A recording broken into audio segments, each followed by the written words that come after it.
Hey, pedal people, it's Pedal Guy here. How you doing? You got pedal questions? I got pedal answers. I'm going to start answering them for you, and we're going to get to it right now.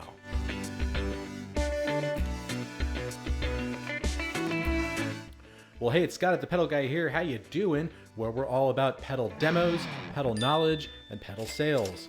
I love pedals, and so do you. Now, if this is your first visit to the channel, make sure you take a second and click on that subscribe button down there and ring that bell so you can stay up to date with all of our videos. And if you're watching this on Facebook or Instagram, be sure to like and follow us so you can stay up to date with all of our activities. Well, this is our monthly session where I take your questions and try to answer them to the best of my ability. We were doing these weekly for a while, and it just kind of got a little stale because we were doing the same pedal over and over again. So I've tried to take some time and let different types of questions pool up in the queue so that we could answer them for you here in this forum. So without further ado, let's get to it. Our first question comes to us from David Woods, and it's in regard to the BeatBuddy unboxing video that just launched. I, for one, will be looking forward to this, and I don't mind waiting. I imagine you'll be taking some time getting familiar with its workings. I'm looking for a way to get some decent grooves with changes going without having to delve into a software program tethered up to a laptop. Should be interesting. Well, David, thank you very much. And I agree. I think it's going to be very interesting. And yes, I am going to be digging into the product over the course of this week. I think the purpose of the video, because it just came out a couple of days ago, and the response so far has been very positive, tells me a couple things. One, this whole idea of doing an unboxing video on a Monday and then doing the actual demo on Friday might be a good way to go forward. What do you think? Let us know. The other thing is that this particular pedal, a lot of people want to know more about it. So I'm really looking forward to getting into it and really digging in and letting you know what it does. And this won't be the only video. It's not going to be a one and done sort of thing. As I've been reading through the manual of the pedal itself, it does so much. And it really does lend itself to a lot of creative possibilities when we start hooking it up with other pedals. So I really envision not only just a quick start video, but I envision almost a series of videos kind of akin to the strum videos and the trio videos that everybody's come to know me for here at the Pedal Guy YouTube channel. So be sure to stay tuned and come on back on Friday, and we should have something ready for you. Our next question comes to us from Gary Winthrop, and it's in regard to the Hartke HL77 looper. And Gary writes, can you demo the external control with two external pedal method? I want to know if the pattern changes immediately or after the loop. Gary, thank you very much for the question. So here's the short answer, or kind of long answer. The HL77 is actually out of production now. We actually don't have any more in stock here, so I can't actually do a video on that particular topic. However, what I can do a video on sometime in the future will be a video on the NUX Loop Core, which is the exact same pedal as the HL77. The only difference is the shell. Hartke obviously licensed it from NUX. NUX built it and just put a new shell on it, called it a Hartke product, and there you have it. And that's a very typical thing. It's called OEM. At some point when I have time, I will absolutely circle back and do a video on that. But in the meantime, if you really need to get an answer now, the best thing to do is to look for a video on the loop core itself.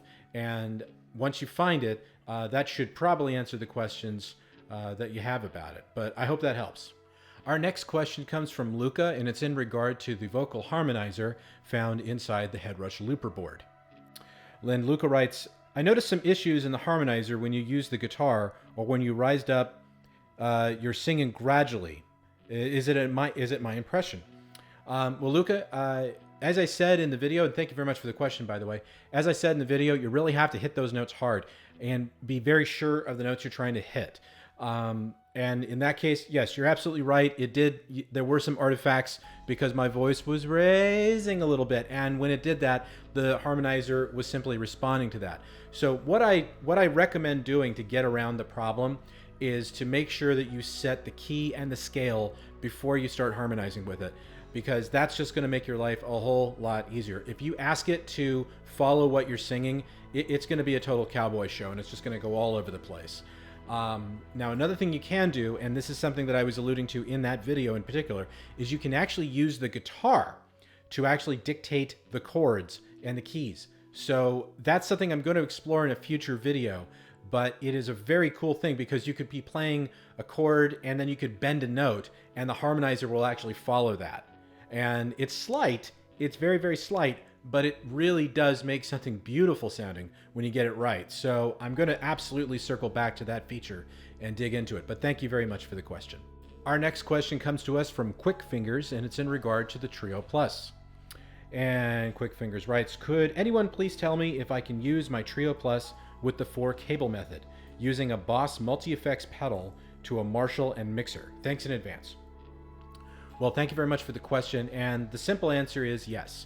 You can use the effects loop of the Trio Plus with your Boss multi-effects processor, and then use the mixer output to output the drums and the bass cleanly out to a mixer or a PA system or something like that, and the amp output will go to your Marshall. So I guess that would be kind of the 4-cable method, but yeah, that's basically, well, it would literally be 4 cables, so I guess that would be the 4-cable method, wouldn't it? So yes, that is how you would do it, but it does absolutely work. Thanks very much for the question. So our next question comes to us from Azteca. I hope I got that right. And it's in regard to the video I did a couple weeks ago about the rate increase on reverb. And Azteca writes, 43% of increase from 3.5 to 5.0 ain't a small increase by any means. I absolutely agree there. As you mentioned, timing couldn't be worse, and they could have made the increase announcement as a planned incremental increase, for example, 0.5% yearly. Thanks for making the video. Well, Azteca, thank you very much for the commentary and for the feedback on that. I appreciate that. And I couldn't agree with you more. The timing of this increase is absolutely lousy considering where we're in the middle of this pandemic, blah, blah, blah, blah. But eventually they do have to rip the Band-Aid off. But as I said in the video, I do get it from a business perspective as to why it's happening.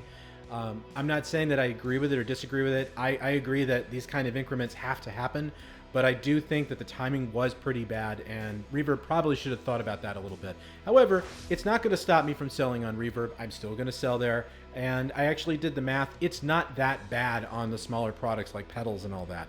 Okay, when we're talking about like a $10,000 Les Paul, yeah, that's going to suck a little bit, for sure. There's no doubt about that, but I'm not the guitar guy. I'm the pedal guy, so I'm going to stick with what I know and what I sell, and try to work along those lines. But thank you very, very much for the feedback. I appreciate it. Well, you've waited for it, and here it is. Ladies and gentlemen, our Facepalm of the month. And this facepalm comes to us courtesy of Pedro, and it's in regard to the Ibanez PDS-1 Funky Fine video I did 3 years ago. And Pedro writes, I strongly suggest that you do some research before posting a video. The pedal is fully analog and has a completely fully analog signal path. There is some digital circuitry to store the settings. You do not deserve the pedal guy nickname. You are just playing the fool. Well, Pedro, first of all, let me say, secondly, let me also say this. Yes, you're right. We should do more research, and I would have loved to have done more research on that particular pedal, but the information that was out there over 3 years ago was pretty scarce, so I riffed a little bit. And I've been reminded of that several times over. And when people take personal digs at me like that, I cry tears of laughter more than tears of sadness, because seriously, buddy, that video's 3 years old now. Dude, move on. There are a lot of other pedals out there to choose from, and plenty of other people on the web to pick on, but I guess I got the short straw this week. Anyway, have a nice life, and I'm sure you're probably a subscriber, so look around on the channel. There's other stuff besides this video, but thank you very much.